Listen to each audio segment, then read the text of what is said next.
pessoal, boa tarde. Muito obrigada por vocês estarem aqui, atendendo ao chamado da Fundação Real Grandeza. Nós decidimos fazer esse evento porque nós acompanhamos, né, esses números da Covid. É uma grande preocupação nossa que a gente se antecipe aos fatos, e principalmente levando informação de qualidade. A gente sabe que nós estamos vivendo um momento com muita fake news, em que informações equivocadas circulam entre as pessoas, e isso prejudica o trabalho de prevenção. Então, resolvemos aqui fazer esse encontro, e desde já eu já agradeço a presença da doutora Mária Pires, que é a nossa gerente de operações do plano de saúde, dos planos de saúde administrados pela Fundação Real Grandeza, e da doutora Júlia Vieira. A doutora Júlia, ela atende os nossos beneficiários na Clínica Real Grandeza, que é a nossa primeira clínica aberta na Barata Ribeiro, em Copacabana. A doutora Júlia é clínica geral e ela se mantém bastante atualizada sobre essa questão, sobre o quadro da Covid, assim como a doutora Mária. Para vocês saberem, a Fundação Real Grandeza, a gente acompanha semanalmente, né, a equipe coordenada pela doutora Mária, ela produz um relatório e acompanha semanalmente o número de internados que nós temos entre os nossos beneficiários, número de quando acontecem mortes, quantidade de dias de internação, e nós estamos com um trabalho que a gente começou a fazer aqui nos principais hospitais do Rio de Janeiro, e a ideia é também expandir para as áreas regionais, que é a do médico assistente. Então, por meio de uma empresa parceira, que é a Mano Associados, um médico, em nome da Fundação Real Grandeza, ele vai no hospital e presta não só assistência ao paciente, como também à sua família.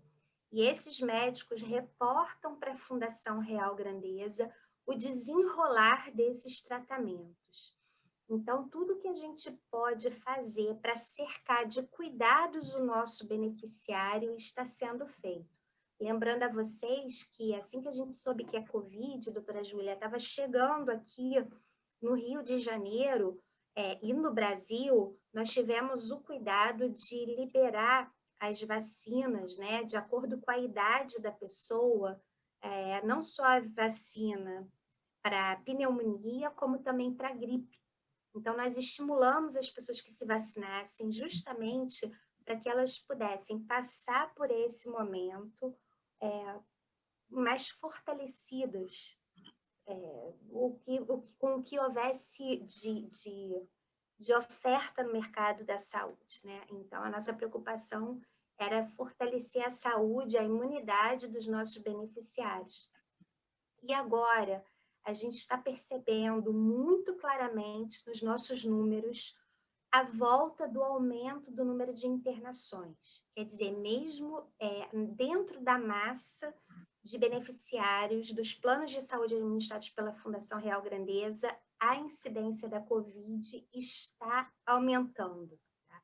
A gente percebeu esse movimento, não é, Mária? Pelo menos de 2 semanas para cá. Tá? E esse relatório dessa última semana mostrou isso muito claramente.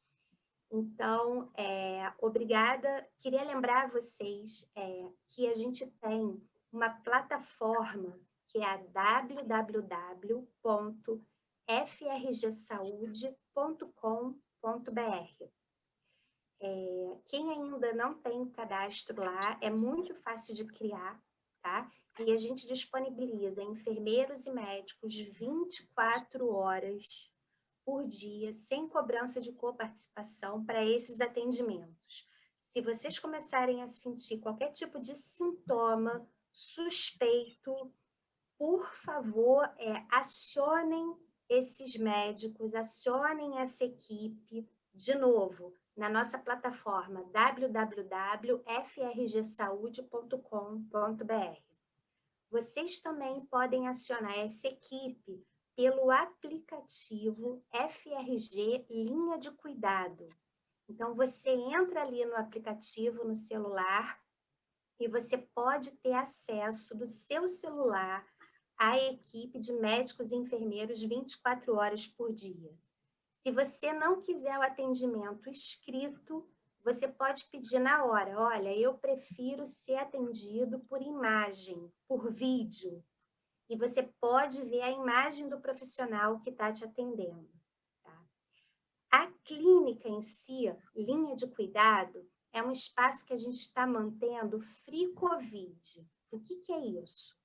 A gente ali na clínica está mantendo as portas abertas para que as pessoas que não estão com Covid possam continuar tratando a sua hipertensão, a sua diabetes, as suas doenças crônicas, enfim. Mas os médicos da clínica, como aqui a doutora Júlia, eles também dão consulta pela plataforma com dia e horário marcado. Então, também existe essa possibilidade, tá? A doutora Júlia deve falar depois melhor com vocês, de vocês marcarem o dia e hora para passarem por esse olhar, por essa consulta com esse clínico geral. Lembrando também, sem cobrança de coparticipação. Sentiu qualquer sintoma? Por favor, recorra à plataforma. Primeiro, porque a gente vai saber que você está com um problema, você vai receber orientação de um profissional, tá?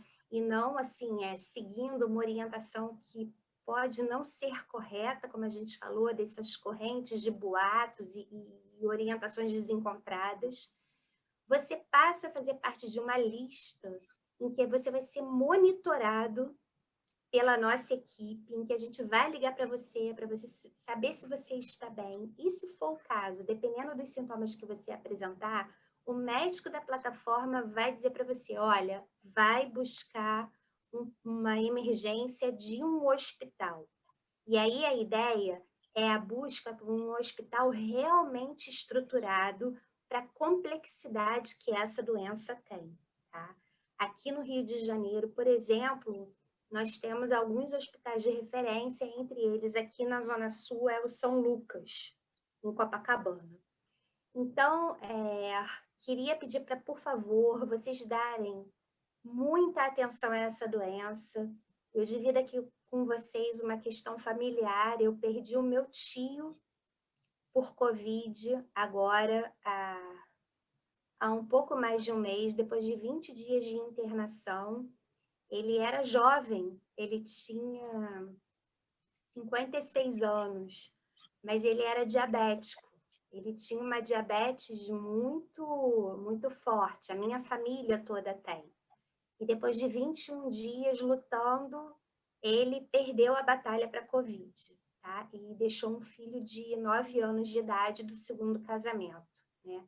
E aqui uma família que todo dia sente a falta dele.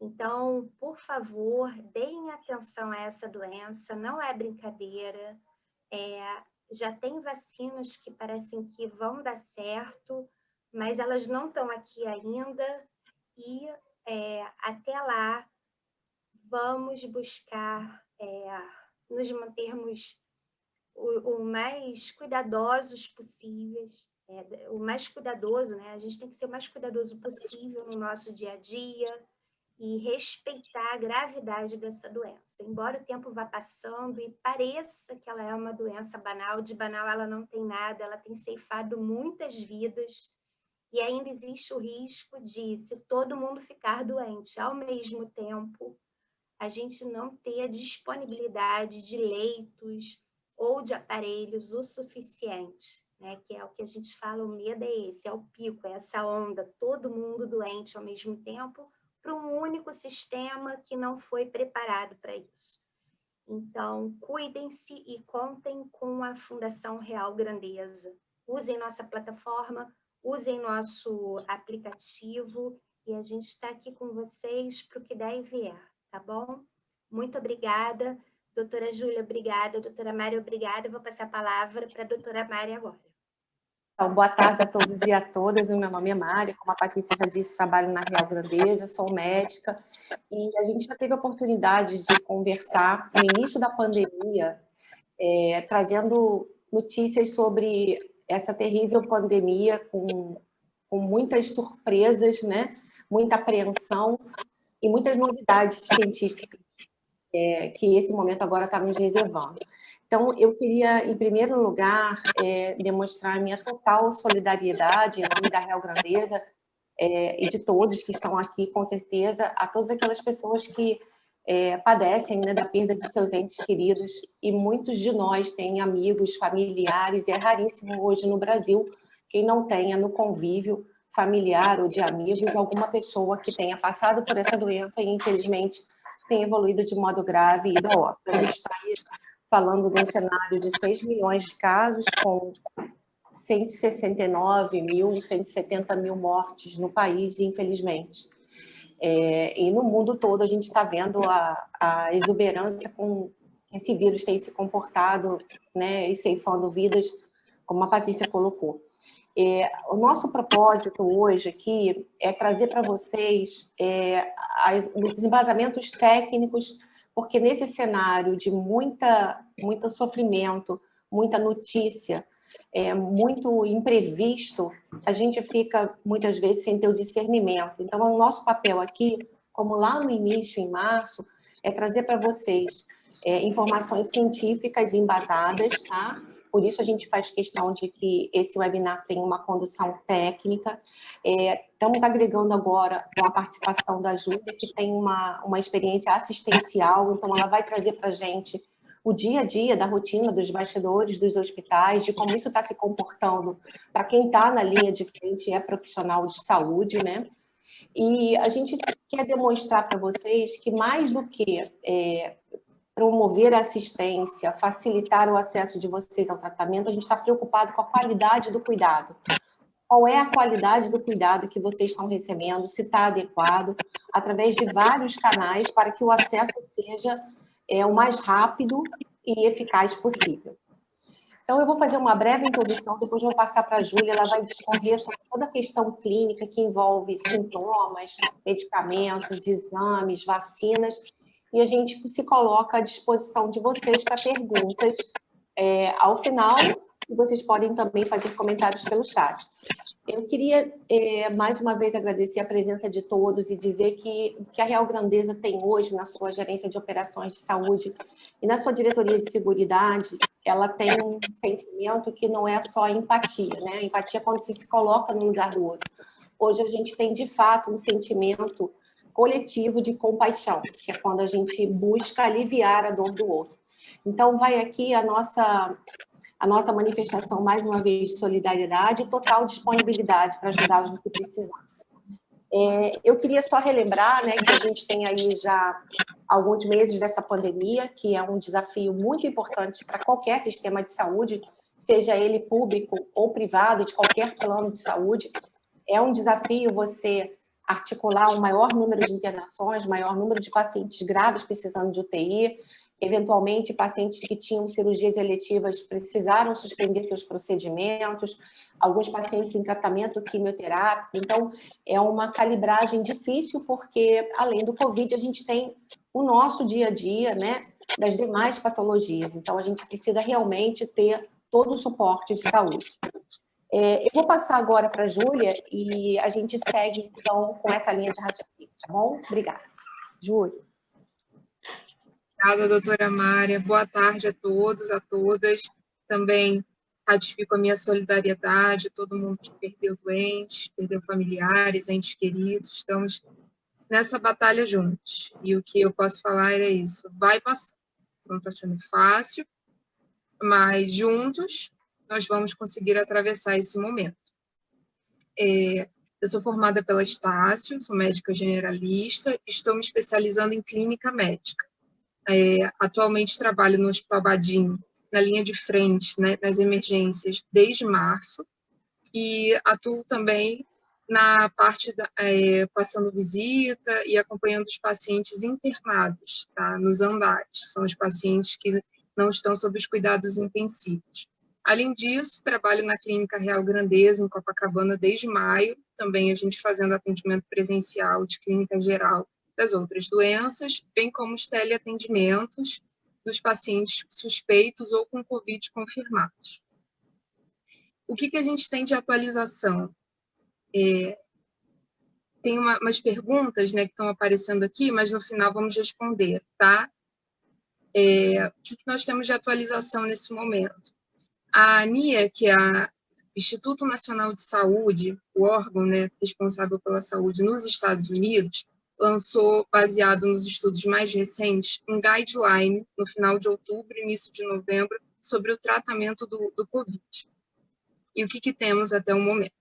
Os pacientes são classificados em leves, moderados e graves. Os pacientes leves são aqueles com sintomas gripais. São pacientes que têm um contato com o vírus e depois de uma média de 3 a 5 dias começam a desenvolver sintomas. Sintomas costumam ser dor de cabeça, cansaço, mialgia, ou seja, dor no corpo, aquela sensação de moleza, fadiga, prostração, corpo, pé de cama. Pode haver febre, pode haver tosse também associada, mas não passa disso. Esse é o paciente considerado leve. É o paciente que a gente pede que assim que apresente algum sintoma, ele fique em casa e, no caso da Real Grandeza, entre em contato na nossa plataforma, seja pelo site, pelo aplicativo, agenda a consulta com a gente. Nesse momento, são os cuidados primários. A gente orienta a ficar em casa, tem que manter o isolamento até 14 dias, a contar do primeiro dia do sintoma. É importante repousar, se hidratar e de medicação. Não mostrou nenhum benefício nos estudos mais atuais em usar hidroxicloroquina, ivermectina, azitromicina, anita, todas essas nenhuma mostrou benefício no uso, inclusive do corticoide, da dexametasona também. Tá?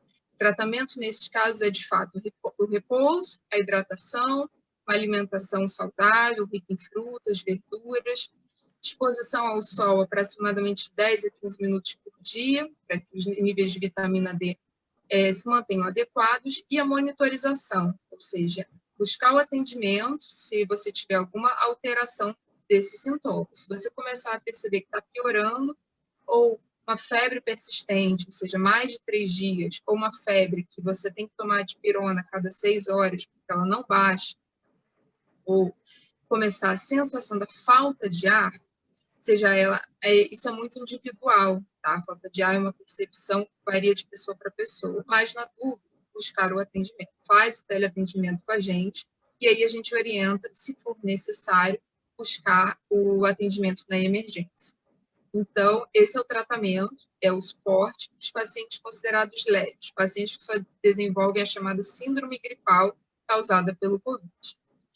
Depois vem os pacientes que a gente chama de moderados, que são os pacientes que aí já entram na febre persistente, já apresentam uma piora do quadro, mas que não necessitam ainda de CTI, de intubação, nada disso. É um paciente que ele já precisa que fique monitorizado. Então, ele dá a entrada na emergência, ele é internado, realiza tomografia, exames de sangue. E aí, para esses pacientes, segundo a atualização, viu-se um benefício no uso do corticoide, no caso da dexametasona. Ela mostrou benefício na redução da quantidade de dias de sintoma, bem como evitou que os pacientes piorassem, evoluíssem para as formas mais graves. Nos Estados Unidos, também está se fazendo o uso do Remdesivir, que era aquele antiviral que no início pensava-se, foi feitos estudos visando-se a cura, não viu que não tem cura, mas mostrou que também teve benefício na redução dos dias dos sintomas. Mas isso só mostrou benefício para os pacientes que necessitam de internação, os pacientes que em algum momento podem precisar de um suporte de oxigênio, feito com catéter nasal. Então, se usa nos Estados Unidos ou a Remdesivir ou a dexametasona. Aqui no Brasil, a gente faz a dexametasona.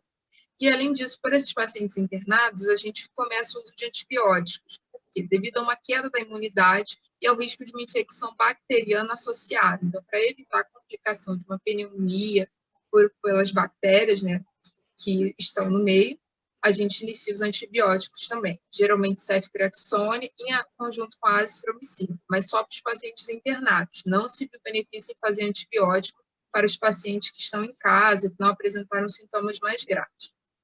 Depois disso, vem os pacientes que nós consideramos já mais passando do moderado, já passam para o quadro mais crítico. São os pacientes que necessitam de um suporte de uma semi-intensiva ou de um CTI. Uma coisa, esses pacientes se beneficiaram, segundo a atualização mais recente, do Remdesivir em conjunto com a dexametasona. Aqui no Brasil, a gente usa a dexametasona associado com os antibióticos. Acredito que mais para frente o Remdesivir volte também para os nossos CTIs. Uma coisa que mudou também, uma atualização, é a questão da intubação. Muitas pessoas ficam com medo de ir para uma emergência, procurar atendimento, pensando que rapidamente serão internadas e intubadas. Não é isso que acontece. Viu-se lá no começo da pandemia, achava-se que havia um benefício em você intubar as pessoas precocemente, por conta do Covid, para evitar a propagação e a rápida piora que o vírus apresentava. Mostrou-se que não houve benefício em intubar rapidamente. O que a gente faz agora é até o contrário. A gente segura esse momento máximo que nós podemos, com segurança, com suporte de oxigênio. Então, a gente primeiro temos já várias medidas. A gente prona, o que a gente chama, faz a pronação ativa, que é, se a pessoa tolerar, deitar de bruços. Isso viu uma melhora, tá, na troca de oxigênio. Além disso, se ainda assim for necessário, a gente passa para o catéter de oxigênio, que é aquele que a gente vê nos filmes, que coloca assim, e ali você tem o fluxo de oxigênio, onde a gente começa pelos níveis mais baixos e a gente vai aumentando se necessário. A maioria dos pacientes internados em que eu trabalho, nos andares de clínica médica, não necessitaram de nada além desse suporte de oxigênio. Uma minoria necessitou de algo mais invasivo, que a gente passa para máscara reservatório, que daí muitos também, depois da máscara reservatória, não precisaram ir para o CTI, e uma minoria da minoria necessitou subir para o CTI. E lá no CTI, nos cuidados mais intensivos, alguns necessitaram, aí sim, como último recurso, a intubação. E a intubação também, ela não é prolongada e visa-se o que a gente chama de despertar diário, é diminuir o tempo de sedação, mais uma atualização, e tentar extubar o paciente ou retorná-lo para a fisioterapia o mais rápido possível. Definiram, geralmente na medicina a gente tem vários protocolos que a gente chama de ABCD ou ABCDE. Na COVID, nesses pacientes graves, já instituiu-se o ABCDEF, que é visar a analgesia, o despertar diário, o controle da sedação, ou seja, diminuir a sedação máxima que nós podemos, o D, a prevenção do delírio, então, janelas do CTI, o contato diário, usando a tecnologia ao nosso favor, das videochamadas, sempre em conferências com a família, sempre tentando ambientar o paciente aonde ele está, para que ele não fique perdido, né, naquele ambiente de CTI e não se sinta mais isolado do que ele já está.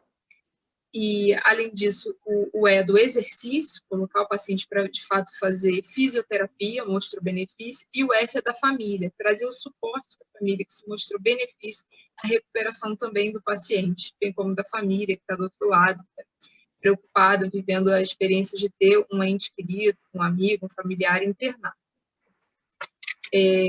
Além disso, que também temos de atualização, a síndrome PICS, que é a síndrome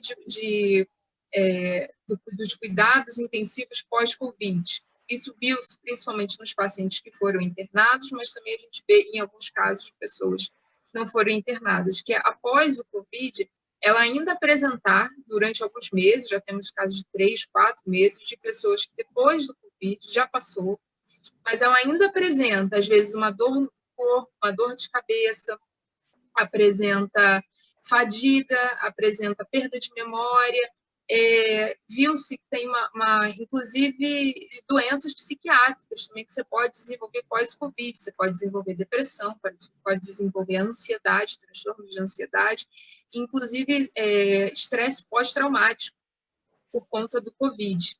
Então, muitas pessoas procuram também emergência, procuram nosso atendimento relatando, poxa, eu tive Covid há um mês e eu ainda estou cansado, eu ainda sinto dificuldade, às vezes eu tenho que puxar o ar, apesar da saturação estar boa, não tenho falta de ar, mas eu sinto que a troca está diferente, ainda me sinto cansaço, eu sinto que o meu raciocínio não está igual, e às vezes as pessoas falam, acho que isso é coisa da minha cabeça, e não é, tá? Se definiu essa síndrome mesmo, já temos casos, inclusive também a perda do olfato e paladar, tá?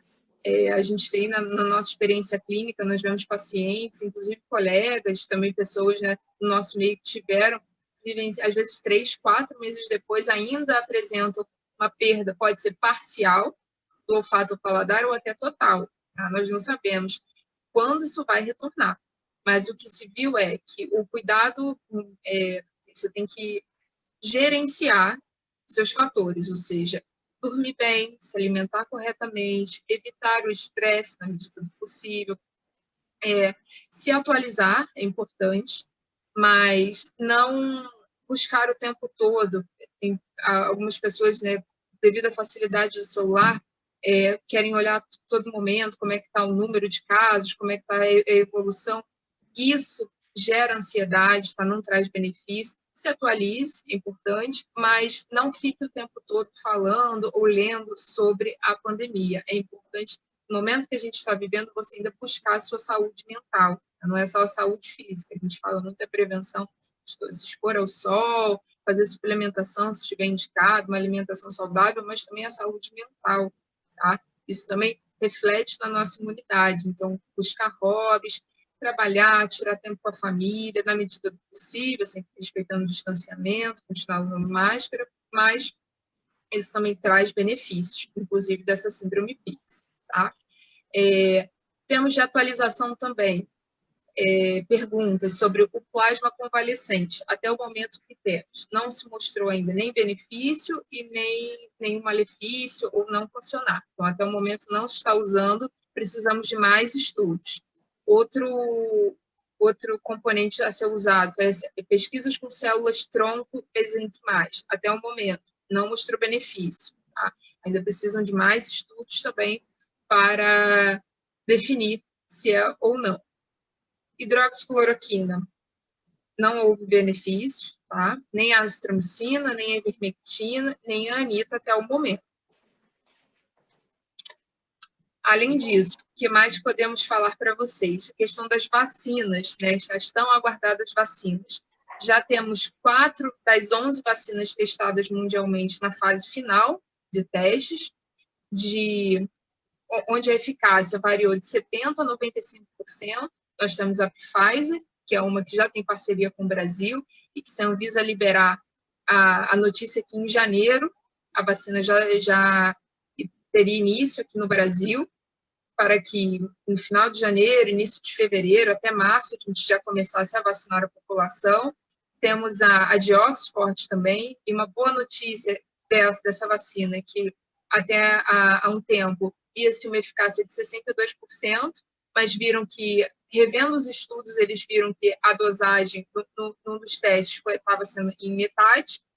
Então, eles viram que ao inserir a dose correta, a eficácia passou para mais de 90%, que é excelente. Nós temos a vacina Sputnik, também da Rússia, com 92%. Temos a vacina Moderna, dos Estados Unidos. Essa vacina, uma coisa importante frisar, tá? Todas as vacinas estudadas até o momento, elas são feitas com partículas virais, ou seja, não são feitas com vírus atenuados, como a gente tem em algumas outras doenças. Ou seja, não há risco de você se contaminar, de você se infectar com o Covid recebendo a vacina, tá? É impossível. São partículas virais. A diferença tem a vacina Moderna, que está sendo realizada os estudos nos Estados Unidos, é uma partícula do RNA. A diferença dela é que, em vez de você só injetar uma partícula do vírus para que o seu sistema imune reconheça como se fosse uma infecção, desenvolva os anticorpos, ela visa chegar ao nosso DNA, nosso RNA, e dali ela modificar, tá? Mas fazer uma modificação específica e seletiva só para aquela função, para que gere imunidade e combate o coronavírus. Tá? É uma vacina que é o que temos de mais tecnológico, mais novo no momento. Já havia estudos de outras doenças, não é só com o coronavírus, visando essas modificações no nosso RNA, no nosso DNA para combater, tá? E até o momento vem se mostrado segura. É importante frisar que essas vacinas só serão liberadas mediante aos estudos e a testes e protocolos sérios e rigorosos para que não haja malefícios para a população, tá? A gente vê muita fake news, muito compartilhamento de notícias, de coisas. Gente, isso é muito sério, tá? As vacinas que estão sendo estudadas seguem protocolos rigorosíssimos. Ninguém está aqui, né?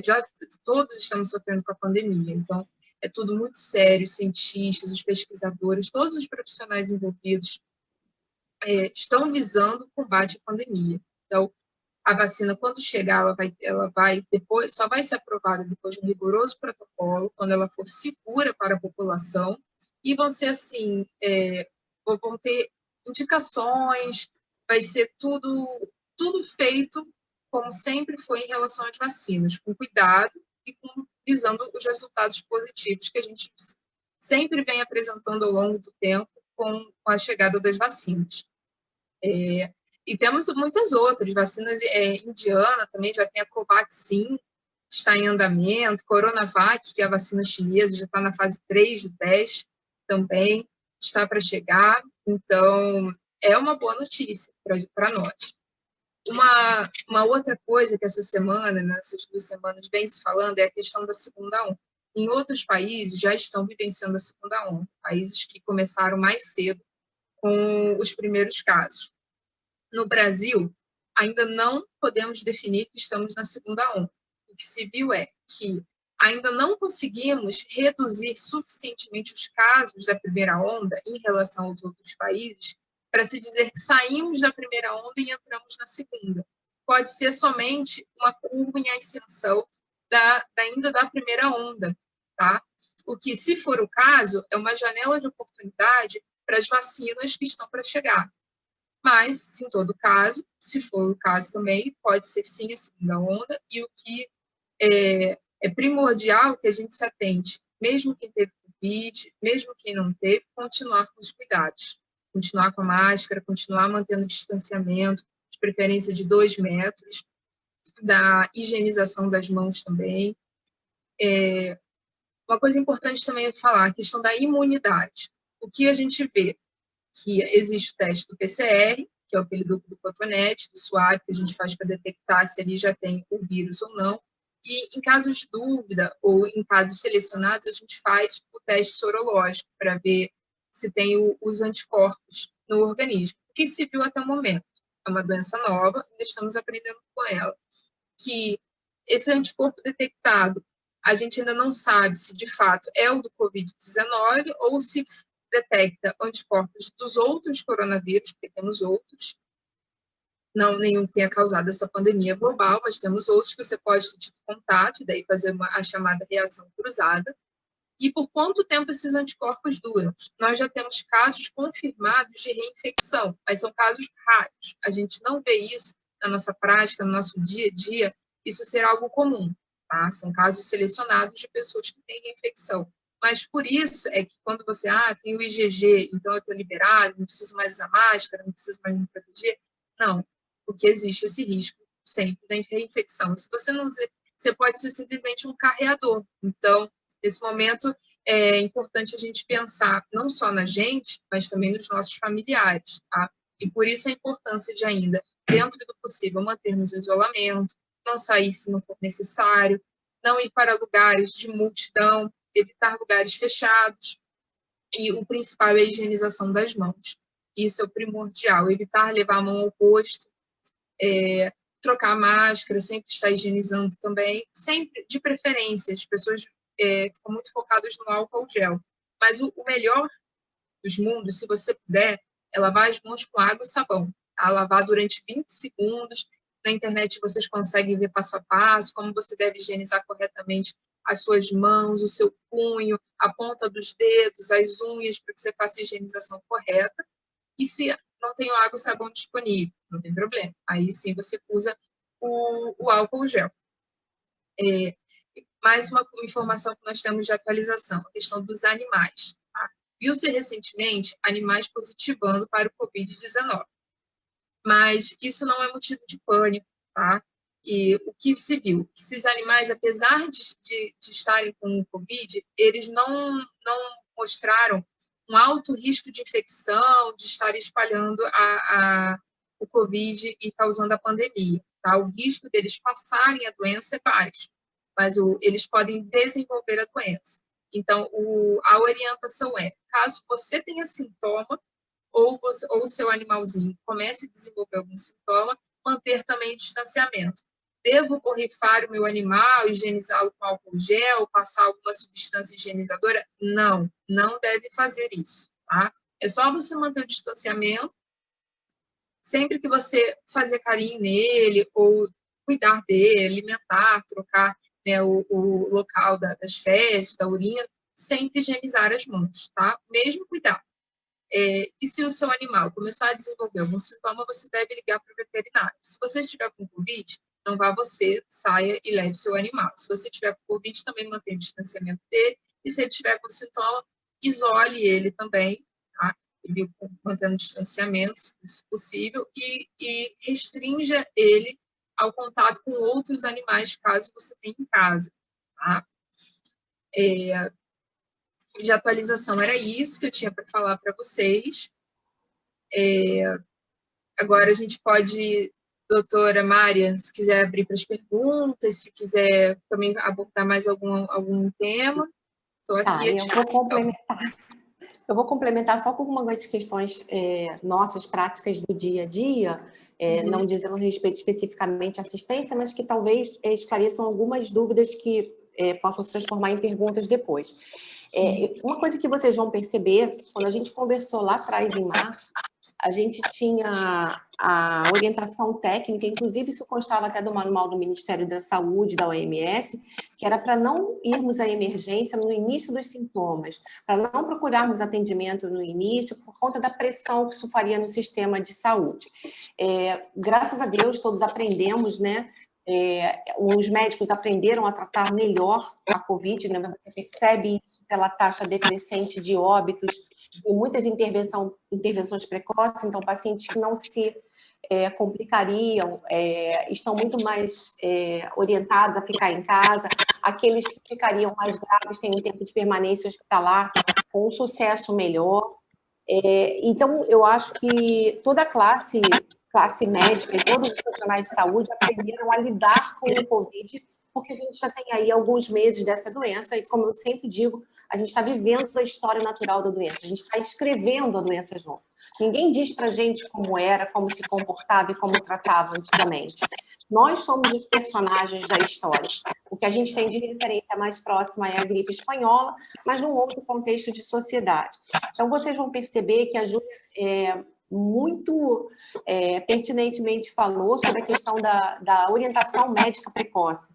Então, hoje, o que a gente está dizendo todo mundo já tem noção que eu posso ter sintoma gastrointestinal, como diarreia, dor abdominal e vômito, perda de olfato, mal-estar, desde sintomas mais característicos da parte respiratória até sintomas mais inespecíficos.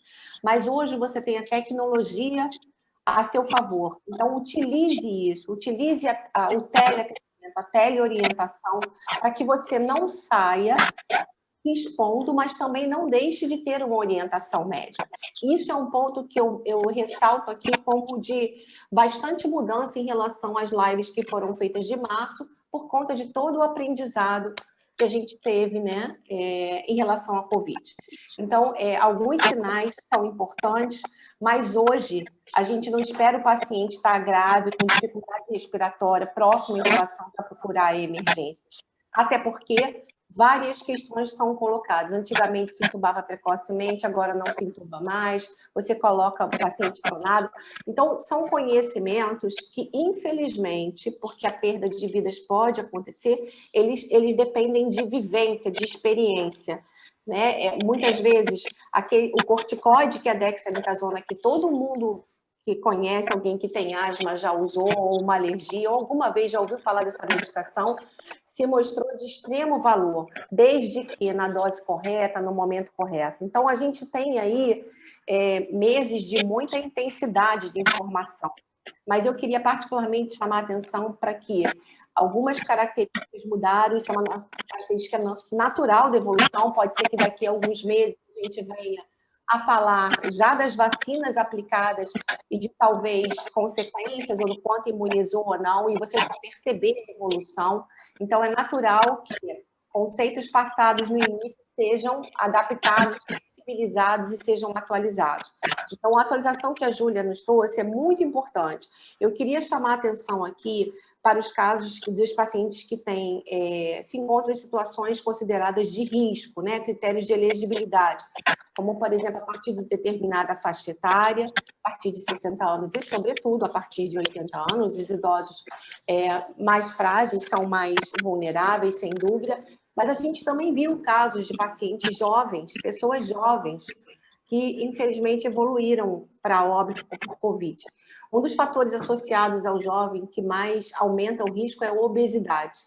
Então, a gente tem aí essa questão da comorbidade também como fatores importantes. Muitas vezes as pessoas não sabem que estão diabéticas, não sabem que estão hipertensas e têm uma doença de base. Então, isso também é um ponto importante. E eu acho que a doença nos mostrou que a gente desmistificou que jovem não pegava Covid, né? O jovem, ele se achava saudável, estava fora da faixa de risco, ele queria socializar, confraternizar, como todos nós, mas o jovem, você tem muito mais um movimento social agitado, a sua vida é sempre de eventos, mas, infelizmente, percebeu-se que a questão não é essa. A resposta imunológica, ela é individualizada. Obviamente que se você tem mais fator de risco, aumenta a chance de você ter uma evolução mais grave. Mas você tem pessoas saudáveis que nunca fumaram, nunca tiveram nenhuma dessas comorbidades e que evoluíram de maneira devastadora. A gente também tem crianças que evoluíram com uma síndrome um pouco diferente, né? Bebês e crianças mais novas, e a gente sabe que crianças até 12 anos ficam assintomáticas transmitindo Covid. Por que eu estou falando tudo isso? Estou falando tudo isso para dizer que, infelizmente, a gente ainda não pode partir para o nosso antigo normal ou o nosso novo normal, com aglomeração, com a socialização que nós gostaríamos, e depois desse tempo todo bastante desgastante de isolamento social, eu diria que seria até saudável, mas não nesse momento. Vamos esperar um pouquinho mais, a gente tem as vacinas chegando, a gente já conseguiu vir até aqui, né? Não vamos nadar para morrer na praia. Vamos esperar um pouco mais, porque a prudência nesse momento. Eu tive conversando com alguns intensivistas, Júlia, e eles, inclusive, colocaram como as coisas são, né? A evolução da medicina. O paciente que chegava grave, ele tinha uma sentença de doença no início, e hoje em dia ele tem muito mais perspectiva de sair. Nós acompanhamos um paciente de 46 anos sem nenhuma comorbidade, gravíssimo, e que saiu, já teve alta, está em casa depois de 14 dias.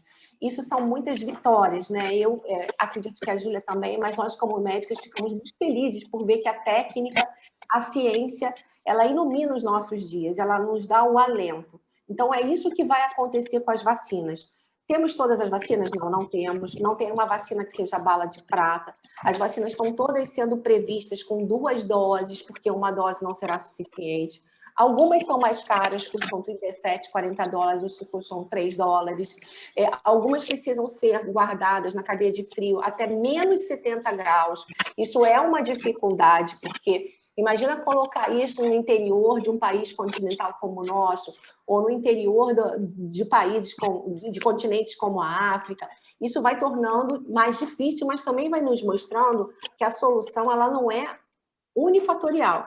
Ela vem de vários ambientes. Então, a gente talvez tenha que compor com várias vacinas ao longo do tempo, com vários tratamentos, ainda com cuidados de higiene pessoal, ainda com algum isolamento. A gente não tem na Covid uma solução binária. Olha, acabou tudo, volta tudo ao normal. Não é assim. A gente vai ter uma fase de muita transição, com muita adaptação. Eu chamo muito a atenção disso porque a gente vem observando nos nossos controles de acompanhamento de Covid, tanto de exame quanto de internação, nos nossos beneficiários da Real Grandeza, um aumento na média móvel nas últimas semanas. Isso significa que, se eu tenho um aumento de casos, eu estou falando de casos, não estou só falando de quem foi fazer o exame, aqueles que têm o diagnóstico confirmado, nas últimas 2, 3 semanas, isso vai se refletir nos próximos 15 dias em taxa de ocupação hospitalar, porque, infelizmente, nem todos os pacientes vão evoluir de uma forma, como a doutora Júlia colocou, na forma leve. Alguns vão necessitar da forma de recursos para a forma moderada e outros mais graves. A questão, novamente, que se impõe é, não existe sistema de saúde no mundo, a gente já aprendeu isso com a pandemia, que consiga suportar, atender todo mundo ao mesmo tempo. Então, o isolamento hoje não é porque se sabe tratar melhor a Covid, não é porque as pessoas hoje já não aguentam mais ficar em casa. Então, o isolamento, ele se impõe até para que todo mundo possa ter tratado adequadamente. Porque muitas vezes a gente não consegue fazer esse tratamento a nível ambulatorial e domiciliar. Então, se vamos precisar de recurso hospitalar, alguma racionalidade a gente vai precisar. Então, não tem como todo mundo adoecer ao mesmo tempo. A maior prova disso é que os Estados Unidos, a maior potência mundial, que tem um parque tecnológico e uma medicina avançadíssima, colapsou. Né? Colapsou a ponto de colocar container, trailer, porque você não tem a estrutura física. Então, a gente já passou por isso no início da Covid, onde faltava luva, faltava máscara, que alguém queria comprar, não tinha álcool gel, não tinha álcool a 70, e a gente vem agora com essa corrida das vacinas, como está sendo chamada, né? Essa corrida das vacinas também a gente pede a todos que tenham bastante calma, tranquilidade. Provavelmente o Ministério da Saúde vai incluir essas vacinas no Programa Nacional de Imunização, que ela faz parte de uma política pública de saúde, independente do plano de saúde cobrir ou não. É um dever, né? É um dever do Estado nesse momento de pandemia, tanto que já tem contratos, né, em relação à parceria com a vacina inglesa de Oxford, da AstraZeneca, e a chinesa, entrando através da parceria com o Butantan, que eu faço só um parênteses aqui, é um instituto de tradição, ele já fornecia outras vacinas para o Programa Nacional de Imunização, hepatite, HPV, a própria vacina de raiva. Então, é preciso que a gente tenha um pouquinho também de distanciamento e discernimento, de entender que são várias instituições, Fiocruz, várias instituições nacionais e internacionais buscando a vacina o mais rapidamente possível, e de fato estamos conseguindo. A humanidade conseguiu em tempo recorde trazer várias opções de vacina. Para quando se está prevendo isso? Né? A gente acha que, ok, passou da fase 3, que é aquela fase de testes com os pacientes no ensaio clínico, onde eu de fato vejo a eficácia, ou seja, se você tomou a vacina e produziu anticorpos, um ensaio totalmente duplo cego, ou seja, você não sabe quem tomou vacina e quem tomou placebo, você vai conseguir identificar quem tem proteção. Mas existe a logística da vacina. Então, não basta a vacina estar aprovada na fase 3. Você tem que produzir, você tem que distribuir, você tem que armazenar de acordo com a cadeia de frio de cada um, porque se sair da temperatura pode desnaturar a vacina. Você tem que ver que público você vai eleger para ser prioritário. Obviamente, com bilhões e bilhões de pessoas no mundo, você não consegue fazer a vacina de todo mundo ao mesmo tempo. Mesmo no Brasil, são milhões de pessoas. Então, você vai ter que fazer ou em forma de campanha, ou em forma de vários dias desde. A estratégia do Ministério da Saúde, que certamente tem bastante expertise. Mas é só para a gente não ficar angustiado, achando que em dezembro a vacina não saiu e que tudo se acabou. Não é isso. Existe um trâmite. Existe o trâmite, além do trâmite burocrático, né, nas agências regulatórias, tem um trâmite da logística. Então, a previsão, mais uma vez, é só a previsão, tá, gente? É que seja no primeiro ou segundo trimestre de 2021. Pode antecipar? Pode. Queremos que antecipe? Claro, queremos. Eu, você, todo mundo, né? Somos humanos, temos famílias e pelo nosso próprio bem. Porém, a gente não pode descuidar até lá, porque senão fica todo mundo. Em dezembro vai ter vacina. Qual o problema de ter festa de Réveillon? Em janeiro vai ter vacina. Qual o problema de ter carnaval? problema é que a gente teve carnaval e a gente viu o que passou pós-carnaval. Então, essa é uma decisão difícil, uma decisão que ela é mais do que o individual, ela é coletiva, porque eu posso estar tomando todos os cuidados, né? E eu saio no único momento e me contamino, porque eu tenho lá uma pessoa aglomerada, tem outra que não está de máscara, tem outro que está Covid positivo e está na rua. Então, a gente... filosofias, conceitos e sem nenhum viés político, ideológico, somente com a opinião técnica, a gente precisa ter prudência nesse final até que a vacina chegue, tá? Então, eu queria me colocar agora junto com a Júlia, né? Acho que a Júlia tem um tempinho aí para a gente ficar à inteira disposição para tirar essas e outras dúvidas, e mesmo que hoje a gente não possa esgotá-las, todas a gente se compromete a responder para vocês depois, tá? Pois não. A minha pergunta é sobre o período de imunização da vacina. Qual é a validade, o tempo que ela dura no corpo, né? Que a gente fica imune quando toma a vacina? Por se tratar de uma doença nova, vacinas novas também, a gente ainda não tem essa resposta, tá? Os testes começaram nesse ano, a gente ainda não consegue dizer se é uma imunidade duradoura, esperamos que seja, ou se vão ser necessários reforços, como algumas vacinas são necessárias, né, dentro de alguns anos. Ah, obrigada. Vamos lá. Começando ali pelo Enio Magalhães Freire, perguntou, por gentileza, informar como a Riograndense está se organizando para a chegada das vacinas. Deixa eu responder, né, porque isso envolve aí uma questão logística e da operação de saúde. Nesse momento, a gente ainda não tem a condição de colocar para vocês essa disponibilidade na rede credenciada. Por quê? É aquilo que eu expliquei. As vacinas elas serão encampadas pelo Ministério da Saúde no Programa Nacional de Imunização.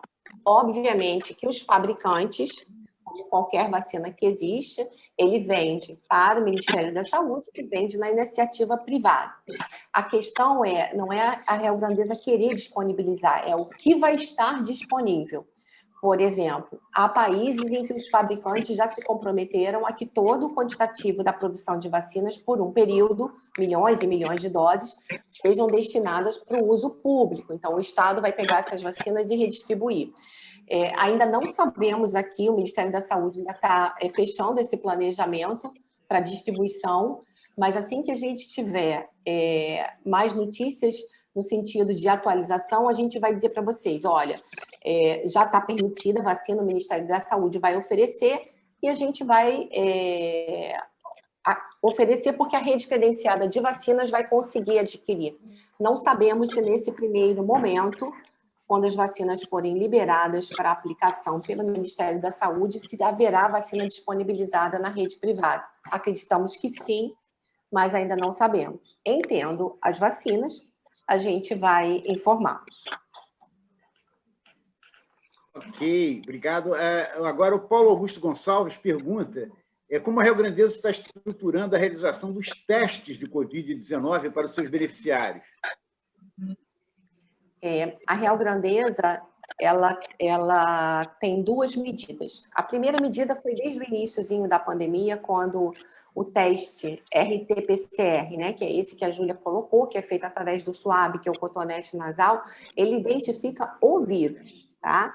Então, é importante a gente entender que não é para saber se já teve a doença, é para saber se está com a doença. Então, tem um momento específico de coleta, a forma de coleta, e ele tem uma precisão porque ele busca justamente a partícula do vírus. Esse teste, a ANS, quando tornou ele de cobertura obrigatória, ela colocou ele como uma DUT, que exigia uma autorização prévia. A Riograndense, por liberalidade dela, por excepcionalidade, por entender que nesse momento da pandemia, qualquer autorização prévia poderia dificultar o acesso do beneficiário ao exame, isentou de autorização. Então, o exame RT-PCR, este exame especificamente do SWAB nasal para identificação do vírus, ele tem uma autorização que não passa por uma autorização prévia da regulação médica, ou seja, não demora a guardar. Chegou numa clínica, chegou numa emergência, chegou no hospital, o exame tem apenas na operadora, de modo eletrônico, a checagem se você é beneficiário da operadora, se seu cadastro está ativo, só essa checagem. Não passa por uma análise médica, no sentido de dar maior agilidade, maior acesso e disponibilizar, e assim tem sido feito em todo o Brasil. Então, o exame RT-PCR para a Real Grandeza tem autorização praticamente imediata. Caso o prestador diga para vocês, olha, estou esperando a autorização da Real Grandeza, por favor, entre em contato conosco, porque essa informação está equivocada e desatualizada. A gente não pede autorização prévia para isso. Ele coloca no portal e imediatamente vem a autorização.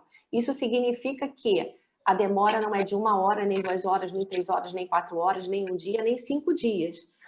Assim que o pedido nos é encaminhado, ele é autorizado, forma eletrônica pelo portal web, tá? Então, esse é um ponto importantíssimo para a gente entender por quê. Ele é um divisor de águas. Esse exame pode dizer para a Júlia se o paciente está com Covid, ela pode liberá-lo. Se está com Covid e não está bem, ela vai precisar de mais cuidados. Se está com Covid, vai precisar internar. Tem os comunicantes, os contactantes familiares. Então, isso é um exame que, embora todas as outras operadoras possam exigir tempo de autorização, a Real Grandeza, por uma questão técnica e para facilitar, mais uma vez, o cuidado dos beneficiários, ela permite dessa forma. O segundo grupo de exames diz respeito à sorologia. Toda sorologia, ela vai dosar anticorpos. Então, significa que o vírus já passou, o meu sistema imune, o sistema imune da pessoa, está reagindo, produzindo anticorpos. Assim é no sarampo, na rubéola, na catapora, na cachumba. As grávidas, quando fazem pré-natal, elas fazem várias sorologias. Então, a sorologia não é um exame específico de Covid. Ela é uma metodologia para você identificar anticorpos. E, no caso, a doença é o Covid. Então, para você identificar anticorpos para Covid, existem algumas ferramentas. Existe o que se chama teste rápido. Teste rápido, ele não é regulado pela ANS, ele não é obrigatório, ele não é considerado um exame laboratorial propriamente dito. Tanto que você tem disponível em farmácias, há alguns locais em que tem drive-thru, que algumas instituições e organizações patrocinam e oferecem, em vários locais onde tem posto de gasolina, estacionamento. Então, é aquele teste em que você tem um kit, fura a polpa digital, né? A polpa do dedo, sai a gotinha de sangue e você coloca no kit. E ele vai te dizer se existe algum anticorpo. Ele tem um número de falsos negativos elevado. Claro que ele não tem a mesma complexidade do exame laboratorial, tá? Então, ele é considerado um teste de triagem. Mas ele existe, sim, com validade para ensaios científicos, e, inclusive, é uma ferramenta muito útil e que está sendo amplamente divulgada na Real Grandeza, inclusive nas nossas regionais, para que a gente possa justamente fazer a avaliação de quem já teve contato e quem produziu seus anticorpos. E, com isso, as pessoas, obviamente, deixam de se aglomerar nos laboratórios, elas conseguem ter acesso. Então, isso foi providenciado na Clínica Real Grandeza em Copacabana, no primeiro momento lá atrás. Estamos oferecendo novamente, agora a partir de 20 de novembro. E em todas as regionais foram disponibilizados kits desses testes. Então, isso é uma ferramenta que a Real Grandeza também disponibiliza. Uma terceira ferramenta aí, que é um exame de sorologia propriamente dito, ou seja, é colhido sangue na dobra do braço, né? Como a gente colhe para fazer hemograma, aqueles exames de bioquímica periódicos, a gente colhe esse sangue e essa sorologia no laboratório, ela vai detectar e vai quantificar que anticorpos eu tenho. Eu tenho anticorpo IgG, que é o que a gente chama, entre aspas, do anticorpo, que seria uma cicatriz imunológica, porque ele tenderia a se perdurar. A Júlia já muito bem colocou que no Covid não se sabe por quanto tempo o anticorpo funciona, né, de forma natural, e mesmo com a vacina a gente não sabe.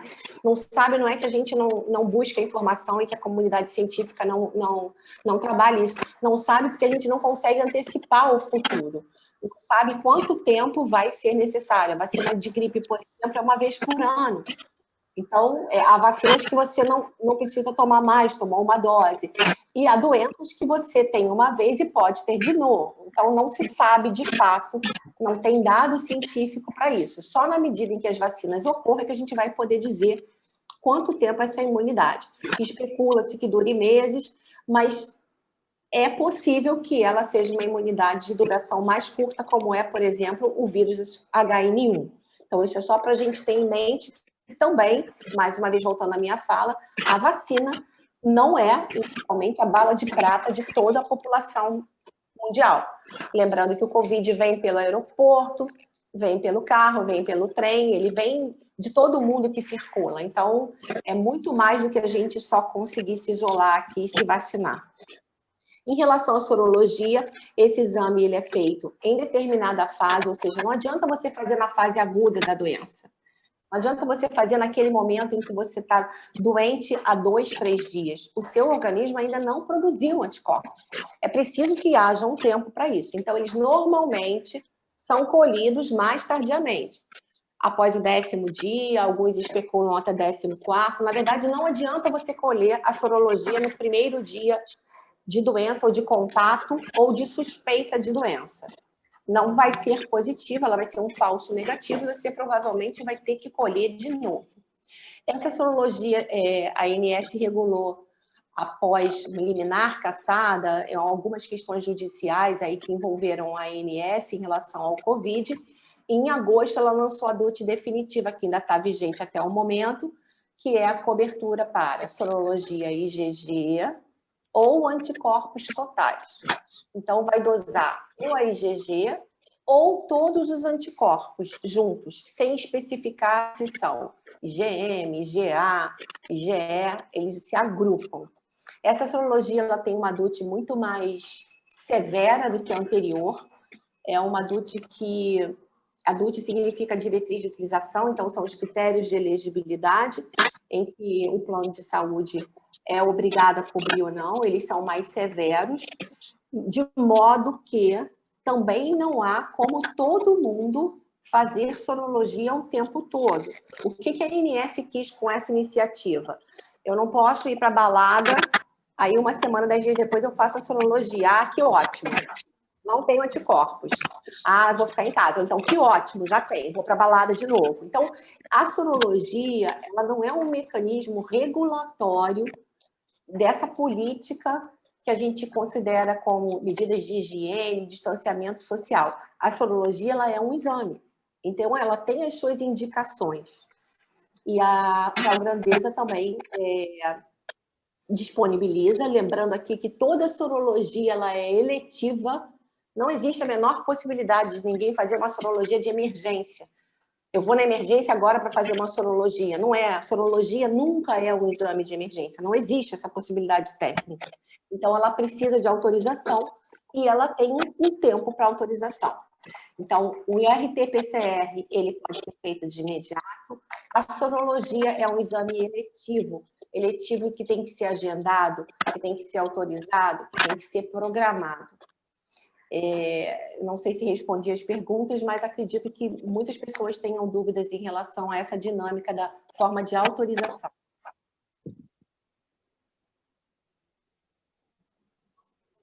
Mária, eu só queria acrescentar também, sobre o que você colocou, a questão da solicitação dos testes, que a gente atende, né, na plataforma, no aplicativo, ou até presencialmente pessoas que, eu tive contato, gostaria de testar. Os testes têm indicação e, como a Mária falou, dependendo do dia, esse teste pode aumenta a chance de dar um falso negativo ou de simplesmente não funcionar, tá? Então, tendo dúvida, querendo testar, você agenda a consulta com a gente que a gente vai te orientar se você tem necessidade de fazer aquele exame, qual é o mais específico para aquele momento para você. Perfeito, é isso mesmo. Muito bem lembrado, e eu acho que isso é um recurso que a gente tem que ter sempre em mente. Na dúvida, vamos buscar orientação técnica, vamos buscar orientação médica, né? A gente não precisa nem sair de casa mais para isso. Eu tenho a impressão que já foi respondida durante a palestra, mas se quiser acrescentar alguma coisa, a Aline Porto pergunta como está a ocupação dos leitos nos hospitais credenciados, da rede credenciada. Aline, a gente teve alguns hospitais menores no Rio de Janeiro se posicionando em relação a algum controle de diminuição de cirurgias eletivas, né? Ou seja, não fazendo agendamentos para frente para poder ter leitos disponíveis. Tivemos aí um grande hospital, como é o caso da Unimed Barra, que soltou inclusive uma nota para a imprensa, em que faz a opção disso. E aí, muitas vezes, a cirurgia está autorizada pela operadora, mas o hospital, percebendo essa demanda, né, porque o hospital também monitora o tempo todo a taxa de ocupação de leito, ele toma a decisão de, naquele momento, não agendar mais cirurgias. Então, o que sabemos hoje é que, na saúde pública, a gente tem ocupação no Rio de Janeiro em torno de 90%. Mas na saúde privada, ela varia entre 65% a 85%. Mas isso são dados desse momento. Lembrando que a gente recebe o dado com um delay, porque o dado é baseado naquilo que já aconteceu. Então, os leitos ocupados, os atendimentos feitos estão projetando isso. Todos esses que, nesse momento, se contaminarem pelo Covid, vão ter reflexo no sistema de saúde público ou privado daqui a alguns dias, né? Então, a gente, em relação à taxa de leitos e atendimentos hospitalares, a gente olha sempre no retrovisor. Significa que o que a gente está vendo hoje está refletindo quem ficou doente há 10, 15 dias atrás.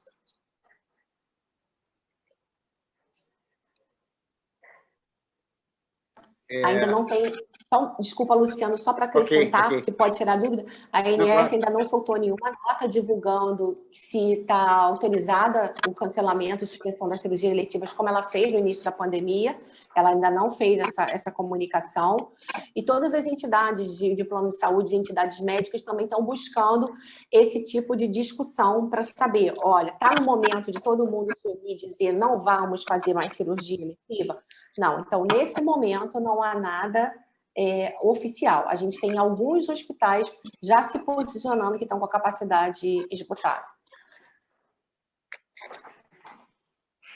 Ok. Doutora Júlia, vai falar? Não, pode perguntar. Ok, obrigado. Então, a Cátia Regina Pim dos Santos pergunta, mas esses pacientes considerados com sintomas leves, vocês solicitam o exame de Covid? Sim, a gente faz esse rastreio, tá?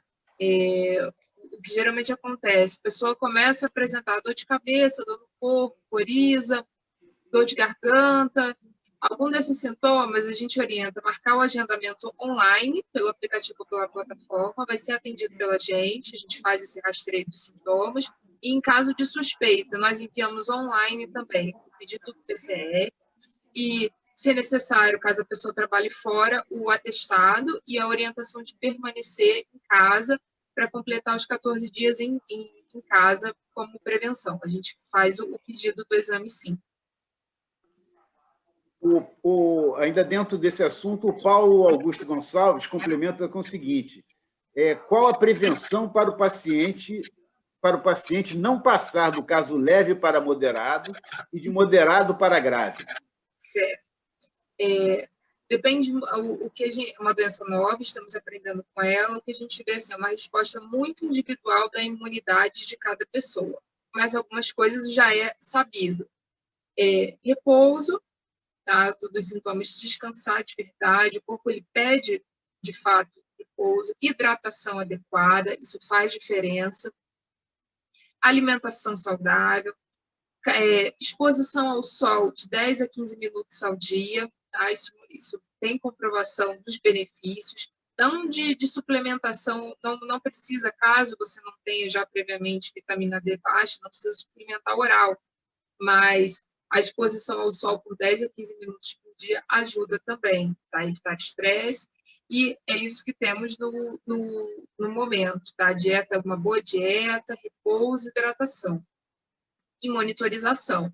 Percebendo que você está com piora da febre, piora dos sintomas, a falta de ar, algum desconforto, aí de você não ir de leve para moderado, de moderado para grave, você procurar uma emergência, daí você vai ser examinado fisicamente, você vai fazer exames de imagem, exames de sangue, e aí a gente começa o corticoide, começa, se for necessário, a gente interna para melhor monitorização, iniciamos antibióticos e, se necessário, o suporte do oxigênio para que você não vá de moderado a grave. Uma coisa importante também, não suspender medicações. No começo da pandemia, se falava da questão de alguns antihipertensivos poderem potencializar ou piorar a questão do Covid. Nada disso mostrou benefício. Não se deve suspender suas medicações do diabetes, da hipertensão, nenhuma medicação de uso regular. Qualquer dúvida, você deve marcar a consulta, seja com seu médico, já próprio, ou com nós, ou com a gente na plataforma. Quer falar, Luciano? Pode falar. Não, seria para seguir para outra pergunta. Pode seguir. Vai concluir? Ok. O Enilson Leonardo Siqueira pergunta: vitamina D é indicado? Qual? Como? Não mostrou benefício na suplementação caso você não tenha vitamina D baixa, tá? A gente vive aí uma pandemia também, né? A gente brinca, né? Da questão da vitamina D, porque a nossa exposição ao sol diminuiu muito, tá? Então, a gente vê, de fato, algumas pessoas apresentando vitamina D baixa. E a vitamina D baixa é comprovadamente associada com a nossa imunidade, mas não específica para o COVID, de uma forma geral. Então, é importante essa exposição ao sol para garantir o suporte adequado, tá? O aporte necessário para que a gente converta a vitamina D que a gente pega da alimentação e converte com a exposição ao sol. E, se necessário, a gente faz a dosagem e aí inicia a suplementação, tá? Mas isso não é direcionado para o COVID, não faz parte do tratamento do COVID, e sim de uma forma geral para que você mantenha os níveis da sua imunidade adequados e que eles estejam mais preparados e prontos para combater, seja infecção pelo COVID ou qualquer outra infecção que você possa vir a ser acometido. Ok. Paulo Salles Lobo pergunta: o paciente com grau leve pode ser confundido com assintomático? Pode, mas assim, o que a gente... do primeiro ao terceiro dia, às vezes há um delay aí do início dos sintomas. Então, sim, isso pode acontecer. Mas o assintomático, de fato, é aquele definido em que você não tem absolutamente nenhum sintoma. Mas a partir do momento que você é infectado, de 3 a 5 dias, você começa a apresentar sintomas. Então, começou a se sentir esquisito, o corpo não está legal, você não está no seu melhor, começa a dor de cabeça, coriza, é importante você se manter em casa e já marcar o agendamento, já fazer o nosso teleatendimento, que a gente já, se for necessário, a gente já te dá o atestado para você ficar em casa, e daí a gente começa já a sua monitorização. Paulo Salles Lobo, foi respondido. Jorge Luiz Montesano pergunta o seguinte: eu acredito que realmente tais medicamentos, ivermectina, etc., não têm eficácia. Mas falei com uma outra pessoa que, no início, foram medicadas com esses medicamentos e tiveram um efeito positivo, dizem elas, né? E aí? Ele pergunta. Então, essa é uma pergunta muito comum no nosso dia a dia. O que aconteceu? À medida que foram surgindo medicações que estavam sendo estudadas, nós, médicos, começamos a usar essas medicações, tanto a prescrever, seja para casa, para as pessoas fazerem uso em casa, quanto, inclusive, em uso intra-hospitalar. Mas o que nós fomos vendo, tanto na nossa prática clínica, quanto nos estudos mais atuais, é que não teve mudança, tá? A pessoa melhora, mas o que se comprovou até o momento, tá? Isso pode mudar, como a gente falou, a gente sempre bate nessa tecla, uma doença nova, estamos aprendendo com ela, talvez mais para frente isso possa ser mudado.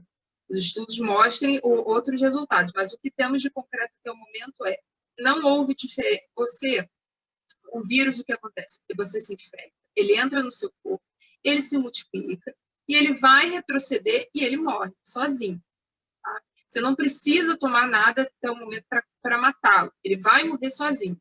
O que acontece é que algumas pessoas desenvolvem uma resposta imune tão exacerbada, tão forte, que começa a prejudicar o funcionamento do próprio organismo. Então, o que a gente viu? Se você não tomar nada, nos casos leves, você vai melhorar. Se você tomar ivermectina, você vai melhorar. Se você tomar... Não foi a ivermectina até o momento, tá? A azitromicina, a Anitta, que trouxe o benefício. Aquela pessoa que tomou ivermectina até o momento, pelo que os estudos mostraram, ela já iria melhorar, independente dela ter feito o uso da ivermectina, ou da Anitta, ou de ter tomado um polivitamínico, ou de ter tomado qualquer outro agente, própolis, mel-agrião, todos esses agentes, independente disso, ela já, pelo organismo dela, pela imunidade dela, ela já iria melhorar.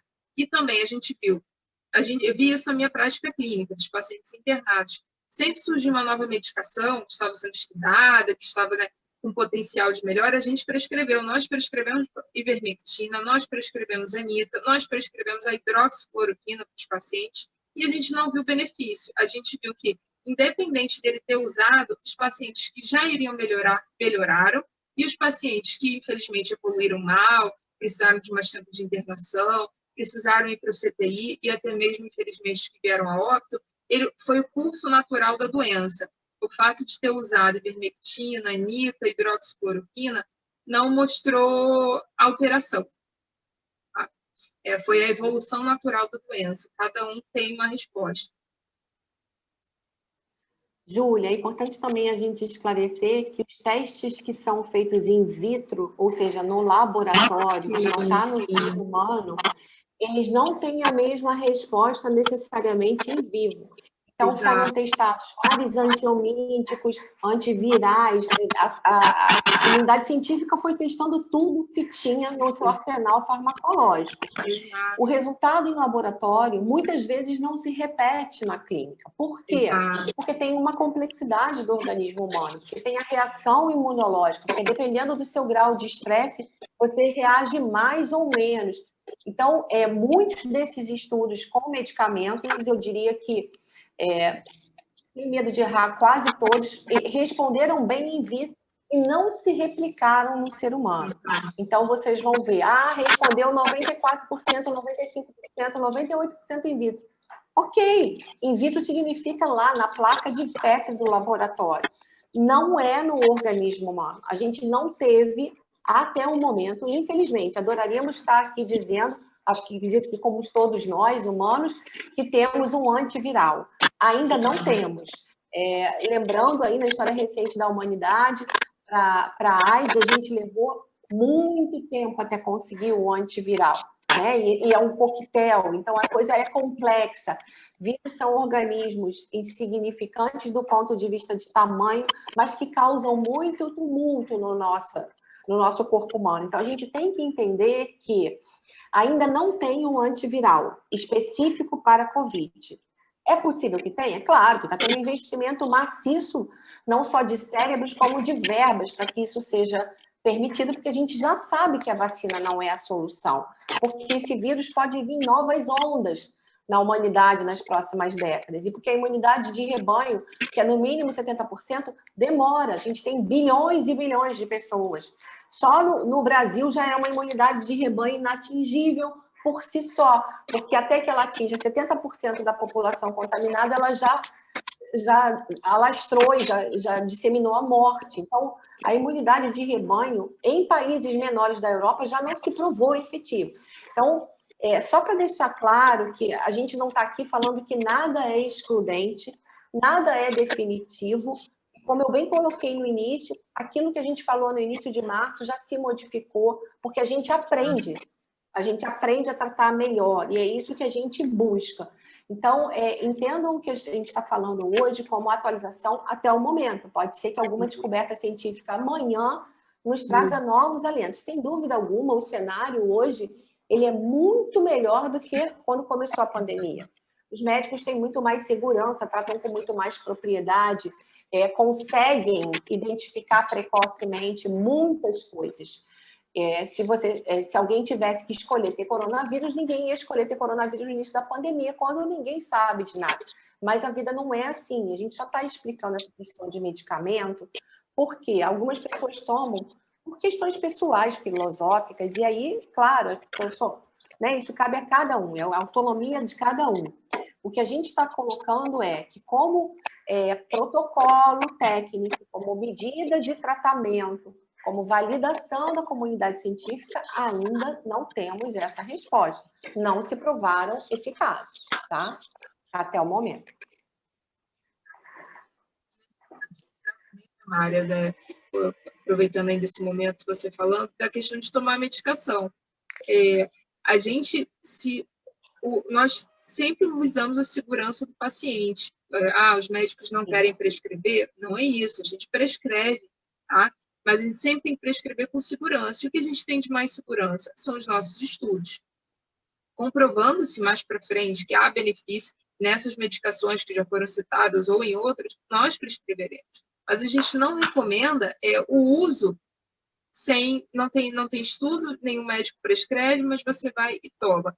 Tudo bem, a maioria das medicações são antihelmínticos, são vermífugos, que para a maioria da população não vai causar maiores males, mas tem efeitos colaterais. Tem pessoas que podem desenvolver sintomas e até sintomas graves, a depender das suas outras doenças, de outras medicações que elas façam uso.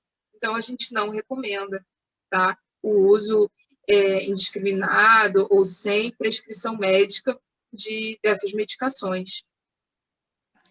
Bom, então, por falar em descobertas científicas, temos aqui uma pergunta otimista do César Vasconcelos, que pergunta o seguinte: quando estiverem disponíveis as vacinas, você tomando a vacina de um fabricante, poderá tomar a vacina de outro?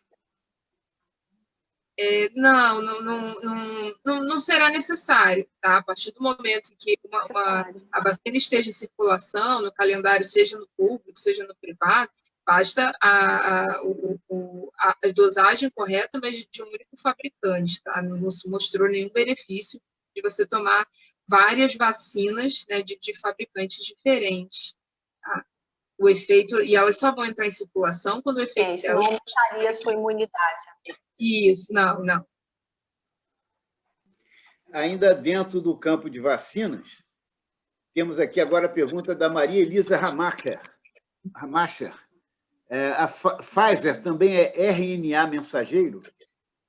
Não, a da Pfizer é de uma partícula viral. Tá? A do RNA mensageiro é a Moderna dos Estados Unidos. A Pfizer não. Ok. Agora a pergunta novamente aqui de Paulo Salles Lobo. O teste PCR pode apresentar falso positivo? Ele acrescenta: quais estudos recentes sobre a permanência do vírus em outras superfícies? Como será a logística de distribuição de vacinas? Poderá comprometer a efetividade da mesma? E quais as doenças... vamos por parte, né? A primeira são muitas perguntas. O teste PCR pode apresentar falso positivo? Pode, mas assim, são raros, tá? O que a gente, no geral, é um teste bastante efetivo, mas a gente tem mais casos de falsos negativos, tá? Pessoas que no primeiro momento testam, vem negativo, mas com a persistência dos sintomas, elas repetem o exame e vem positivo, do que os falsos positivos, pessoas que testaram positivo e não tinham Covid. Então, ele segue perguntando o seguinte: quais estudos recentes sobre a permanência do vírus em outras superfícies? Sim, diversos estudos, tá? Mostrou-se que, de fato, nós temos nas superfícies, ainda não se sabe por quanto tempo, às vezes varia de horas a dias, às vezes 7 dias ainda foram encontrados vírus em superfícies, mas que isso não significa que você vá, de fato, se infectar. Mas a recomendação, independente do tempo, é limpeza diária, tá? Das superfícies, principalmente onde você tem mais contato, dos locais onde você mais habita, do celular, das coisas em que você mais utiliza, principalmente as mãos, porque as mãos são os nossos principais, o principal vetor, né? Onde a gente propaga o vírus, tá? Então, a limpeza diária, seja com álcool gel, seja com água e sabão, ou seja com qualquer outra substância sanitizante. E ele pergunta aqui sobre a logística na distribuição de vacina, pode comprometer a efetividade da vacina? Pode, essa é uma outra questão ainda em discussão, da questão das vacinas, como a doutora Mária falou para a gente, há vacinas que vão necessitar de uma temperatura de menos 70 graus, então essa logística ainda está sendo avaliada, estudada, para como garantir que essas vacinas cheguem à população sem comprometer a eficácia delas. Mas já temos outras vacinas que são toleradas a menos 20 graus e até mesmo vacinas que vão poder ser armazenadas nos mesmos locais, na geladeira, no frigorífico, das vacinas da gripe e das outras doenças. Então, assim, isso está sendo estudado e muito focado exatamente para que a vacina não perca a eficácia dela pela logística. E ainda mais uma pergunta do Paulo Salles Lobo, que é: quais as doenças pré-existentes mais prevalentes? Nos pacientes que são acometidos pelo Covid, Isso. principalmente que evoluem mal, a gente vê hipertensão, diabetes e sobrepeso com obesidade. Tá? São doenças que mostram que geram inflamação, ou na questão também da hipertensão, mecanismos de regulação da pressão que o vírus atua e que provoca. Tá? Mas o que não quer dizer que essas pessoas vão evoluir mal por ter hipertensão, por ter diabetes. Mas sim são pessoas que merecem uma atenção especial, um cuidado especial, uma maior monitorização. Tá? Agora, desculpa. Agora a pergunta do Vladimir Gomes dos Santos. A quarentena de 14 dias é igual para todos os perfis de gravidade, leve, moderado e grave? Não. Temos mais de atual. Temos de mais atual. Para os casos leves e moderados, a quarentena deve ser de 14 dias. Tá? Você viu que a transmissão dessas pessoas varia de 10 até 14 dias, então, por segurança, fechamos os 14 dias em isolamento.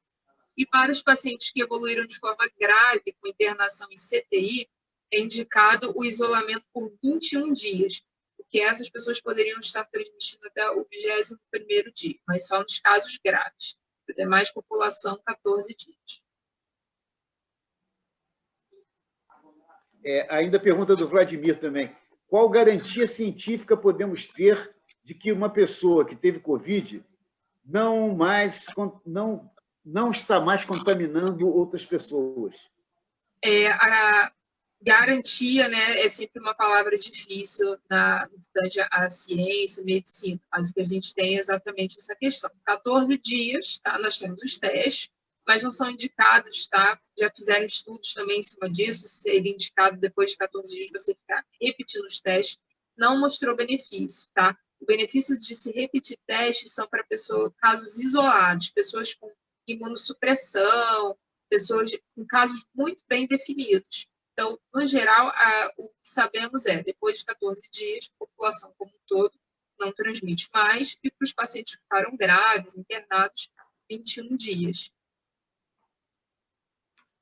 Eu acho que um ponto importante aí, né, Júlia, é a gente mostrar o quanto já se aprendeu. De fato, do início da pandemia para cá, uma das coisas que acho que está um pouco mais clara é a história, o ciclo de vida do vírus, né? Então, em quanto tempo tem sintoma, qual é o período de incubação, como é que ele fica em termos de sintoma e por quanto tempo. É aquilo que a Júlia falou, ele entra, se multiplica e depois ele morre. Então, esse período, até o momento, nesse tempo todo, em toda a população mundial, não se estendeu além de 14 dias.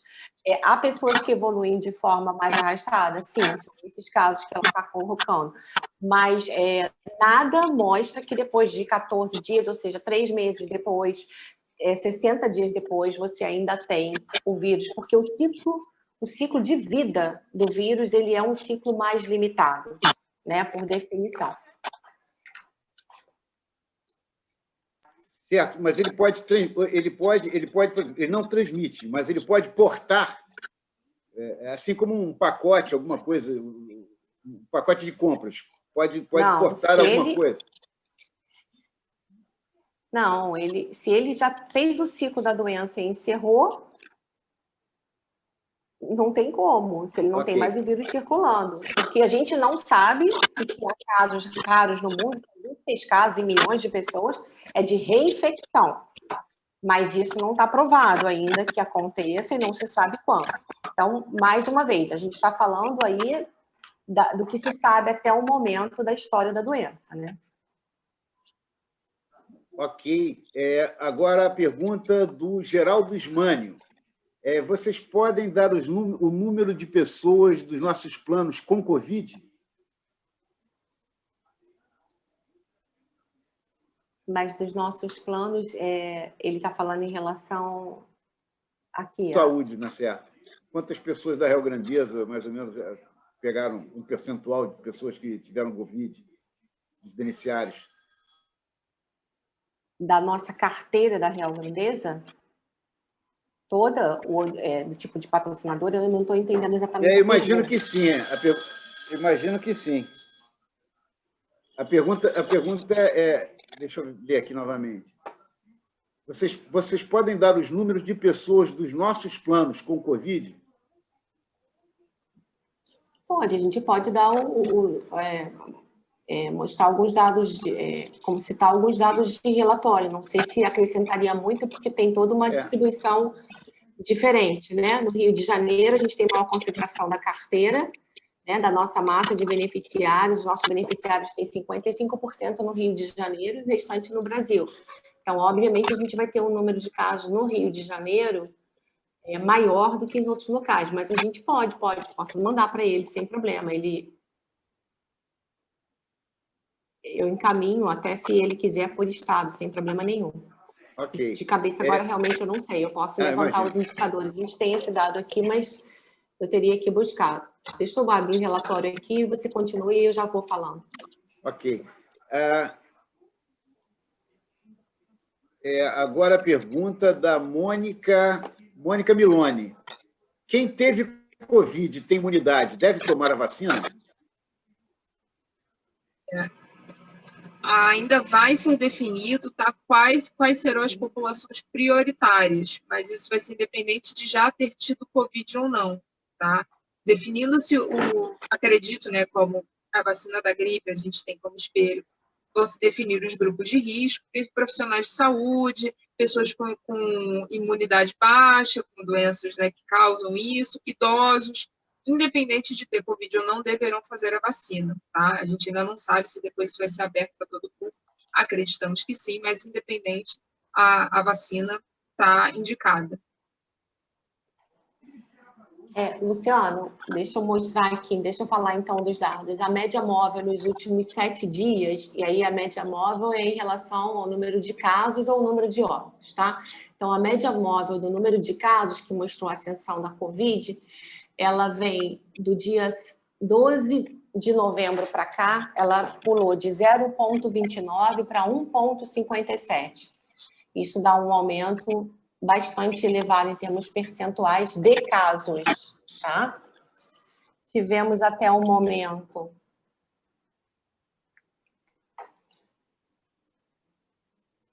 a predominância ligeira de sexo masculino nos casos. A faixa etária mais comum da Rio Grandeza foi aquela igual ou maior a 65 anos.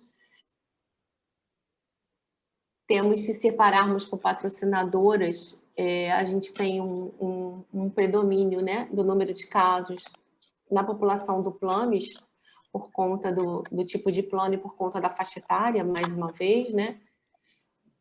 259, e a maior parte no Rio de Janeiro, e aí depois ele se distribui entre... Tem Minas, tem São Paulo, e aí depende muito do tamanho da nossa carteira, né? Lembrando que a predominância é Minas, São Paulo, Goiás. Então, isso se distribui aí. Temos milhares e milhares de exames realizados, desde sorologia até RT-PCR. E os últimos dados, nas últimas 2 semanas, principalmente, demonstram um aumento do número de casos. Ainda não identificamos, felizmente, aumento na média móvel de óbitos, tá? Mas é uma linha de tendência crescente, tanto de exames, que passaram de 100 para 186 em alguns locais na mesma semana, ou em alguns locais até por dia mesmo, dependendo da quantidade de filiais que o laboratório tenha, de 5 de novembro para cá, tá?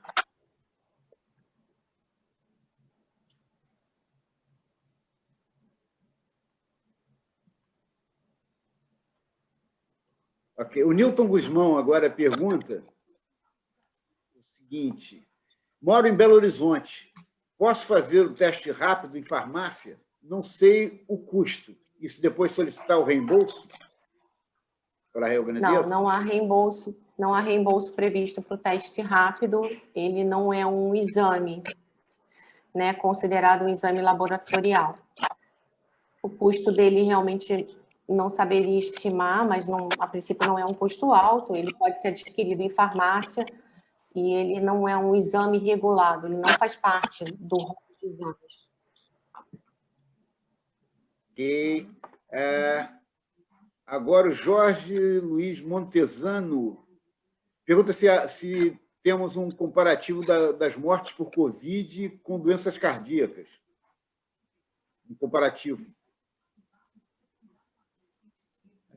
Não exatamente com doenças cardíacas, mas temos um comparativo com a mortalidade geral. A mortalidade do Covid a nível mundial gira de 3% a 4%, que é uma mortalidade considerada baixa, apesar como o número de infectados é muito grande, então a gente vê uma grande quantidade de pessoas infectadas, evoluindo mal e, infelizmente, morrendo. Mas a mortalidade é de 3% a 4%. Obrigado. Não sei se ele se referia à parte cardiovascular ser um fator de risco e agravante, né? Sim, mas sim. Aí aumentaria, sim. Né? Sim. Ok. Ulisses de Souza Teotônio, ele pergunta o seguinte: olá, ele pergunta: minha mãe faz reposição de vitamina B12 e vitamina D, porque ela tem baixa produção no organismo. Isso é considerado comorbidade prévia? E tem alguma coisa a mais que possa ser feita? Tipo sanguíneo A é considerado fator de risco? São as perguntas dele. Não é considerado fator de risco. O fato de se ter uma vitamina D baixa, bem como uma vitamina B12, isso pode influenciar na imunidade, tá? Mas não do Covid ou de outras infecções. Então, é necessário ela manter a suplementação e o acompanhamento médico regular para que a gente dose esses níveis e mantenha a monitorização dela. Caso ela desenvolva algum sintoma, agende uma consulta com ela, tá? Pode ser no nosso teleatendimento para a gente rapidamente atendê-la e manter a monitorização.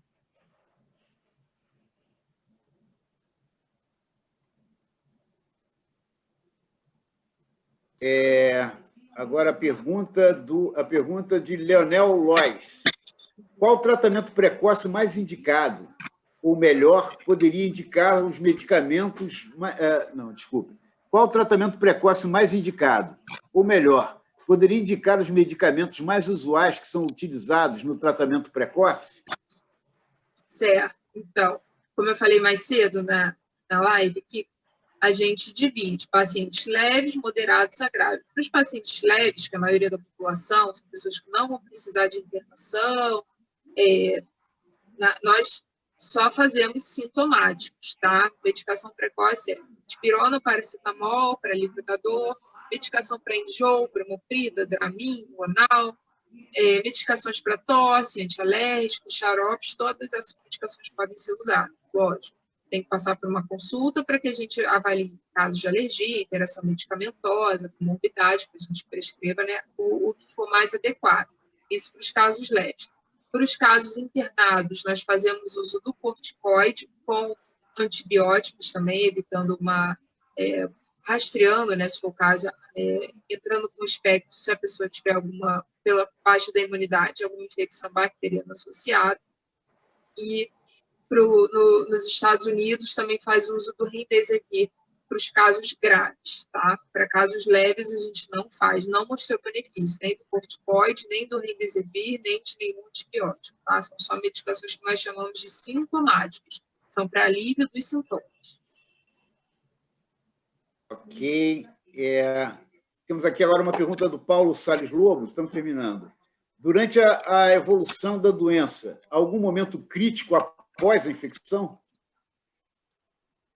Momento crítico, sim. Entre o 7º e o 10º dia, algumas pessoas apresentam a piora, que a gente chama, a pessoa passa pela tempestade inflamatória no organismo, o pico da infecção, da inflamação, e daí pode haver uma piora. Costuma ser entre o 7º ao 10º dia. Mas isso é uma minoria da população, tá? 80% da população vai ficar assintomática, um quadro leve, 20% um quadro um pouco mais moderado, e apenas de 3% a 4% que evolui definitivamente para um caso grave, e dessa minoria ainda evolui para outro. Tá? É a minoria da minoria.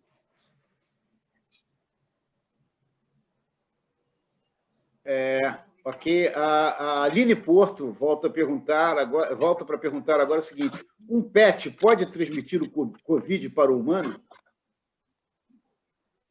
Um pet, um animal? Então, a gente ainda não tem essa informação. O que mais recente mostrou é que, a princípio, eles têm uma baixa probabilidade de estarem transmitindo, mas o que de fato se viu é que eles podem sim ser infectados pelo Covid, mas que questão de transmissão, não, a transmissão está ocorrendo de fato de humano para humano. Agora, garantir, né, os animais não estão sendo os responsáveis por espalhar a pandemia, sim o humano. Mas que pode acontecer, a gente ainda não tem essa resposta, tá? Se de fato pode transmitir ou não, mas não está sendo o principal vetor de transmissão, sim o humano, tá? Por isso que a gente bate na tecla da prevenção do distanciamento, da máscara, da higienização das mãos, tá? E dos animais, como a gente falou, qualquer sintoma do seu animal, você tem que isolá-lo, tá? Da mesma forma que a gente faz com os humanos, e entrar em contato com o veterinário.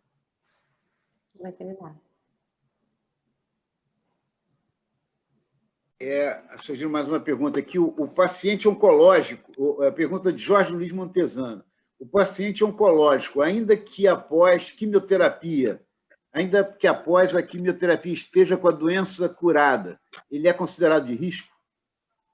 Sim, ainda é considerado um paciente de risco, porque vai depender de quanto tempo ele foi submetido à terapia, seja quimioterapia, radioterapia, depende de como está a doença. Hoje em dia é muito difícil a gente ter esses critérios de cura, de fato, a depender de qual seja o no geral, sim, são considerados pacientes de risco que merecem atenção, não é que vão evoluir mal, que merecem atenção, monitorização e, desenvolvendo sintomas, buscar o atendimento médico. Luciano, para quem quiser, né, ou conversar depois, se lembrar de alguma dúvida, discutindo com familiares ou com amigos, eu tenho certeza que eu e a Júlia estaremos sempre à disposição. As dúvidas vão surgindo, e muitas vezes quando a gente ouve as notícias, né, e essas informações técnicas, e vão surgindo outras dúvidas não abordadas aqui. Mas eu acho que o que fica mais importante, né, dessa nossa conversa de hoje é que a gente tem como disponibilizar para os beneficiários da Real Grandeza uma assistência de qualidade, um cuidado adequado a cada tipo de beneficiário e de forma ágil e rápida. Então, fica aqui o meu pedido, né, carinhoso, para que vocês se lembrem sempre do recurso de utilização da plataforma. A plataforma é uma forma imediata, rápida, segura de você ter acesso ao médico sem se deslocar nesse momento. Então, muitas vezes a gente fica na dúvida, acha que vai telefonar, não sabe se vai para a emergência. Então, na plataforma, seja por vídeo, por texto, na forma como você quiser se comunicar com o profissional, a Júlia e outros profissionais estão à disposição. Então, lembrem sempre, nesse momento, da teleorientação como um grande recurso para nos ajudar, tá? Vamos usar a tecnologia ao nosso favor. Usem a teleorientação marque as consultas na plataforma, seja para tirar dúvida, seja dúvida de exame, dúvida de sintomas. Estamos atualizados e preparados para atender vocês. Usem desse recurso, tá? Estamos à disposição, estou à disposição para atendê-los com o maior prazer.